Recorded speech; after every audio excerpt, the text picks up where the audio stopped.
Nós já estamos aqui com a Mariana Jean Giacomo chamando a gente diretamente de Nova York para trazer as últimas notícias dos Estados Unidos. Mariana, se eu não me engano, foi na semana passada que você trouxe a informação de que fábricas de processamento de carne seriam fechadas por causa de casos de Covid-19 entre funcionários, né? Inclusive mortes. Mas Donald Trump ordenou que isso não acontecesse mais. O que aconteceu? Conta pra gente essa história. Bom dia. Exatamente, Kalina, bom dia a todos. Na semana passada a gente conversava e os números já foram atualizados, na verdade, viu? O Sindicato dos Profissionais que Trabalham na Indústria de Carnes aqui dos Estados Unidos disse que mais de 6.500 funcionários foram expostos ou foram infectados pela Covid-19 e pelo menos 20 desses trabalhadores já morreram por causa do coronavírus. Então, por causa disso, algumas das maiores indústrias de processamento de carnes dos Estados Unidos pararam de funcionar para a segurança dos funcionários, mas o presidente Donald Trump emitiu uma ordem executiva ontem à noite para que as fábricas continuem funcionando. Para isso, ele usou uma lei da época da Guerra da Coreia, o Ato de Produção de Defesa, que permite ao Estado controlar de alguma forma a produção das indústrias privadas. É a mesma lei que ele tem usado para garantir os equipamentos de proteção aqui durante a pandemia.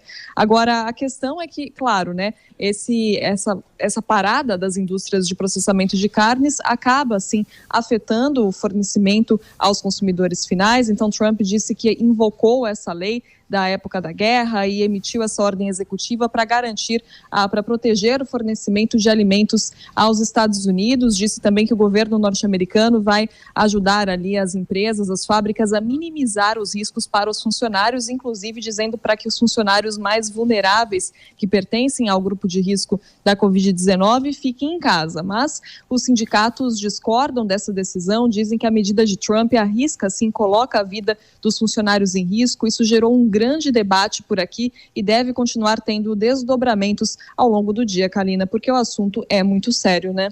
Ah, com certeza, bem delicado. Agora conta um pouquinho pra gente, né, mudando de assunto, falando sobre política, como é que tá a corrida aí sobre as eleições dos Estados Unidos, Mariana?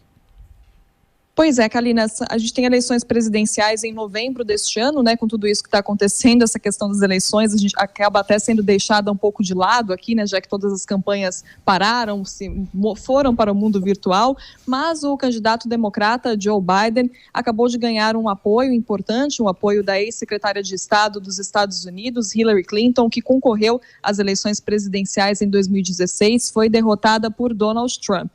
E olha, por enquanto acontecem aqui nos Estados Unidos as eleições primárias, né, que são aquelas eleições dentro dos partidos para definir quem serão os candidatos que disputam as eleições. Só que é claro que nesse ano isso já está resolvido, né? Donald Trump, é claro, pelo Partido Republicano tentando a reeleição e com a desistência de Bernie Sanders, Joe Biden acabou ficando e deve ser o candidato democrata, apesar de que ele só vai se tornar oficialmente o candidato na Convenção Nacional do Partido Democrata, que foi adiada para agosto. Aconteceria em julho e foi adiada para agosto. Só que Nova York, Kalina, foi o primeiro estado a cancelar completamente as eleições primárias. Os outros estados têm até usado uma facilidade aqui nos Estados Unidos, que é a questão do voto pelo correio, né, para não colocar as pessoas em risco, para as pessoas não terem que ir pessoalmente votar nessas eleições primárias, mas Nova York decidiu cancelar de vez, falou que não fazia sentido colocar as pessoas em risco em época de pandemia, em época de Covid-19,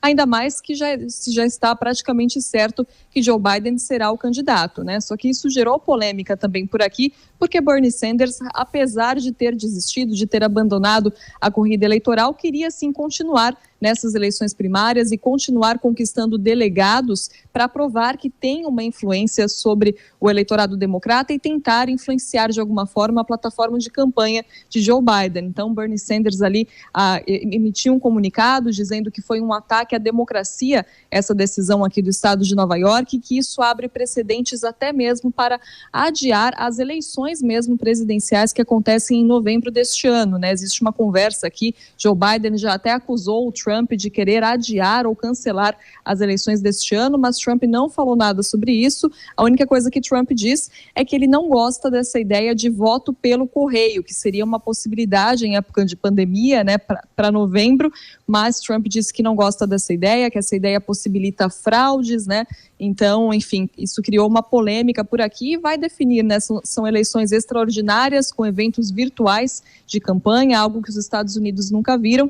E, claro, tudo vai depender de como estiver o cenário dos Estados Unidos em relação à pandemia no mês de novembro, né, Kalina? Mas essa decisão de Nova York com certeza abre um precedente para que outros estados façam a mesma coisa e cancelem as eleições primárias também. As últimas informações dos Estados Unidos com a Mariana Jean Giacomo. Obrigada, viu? E você volta ao longo da nossa programação.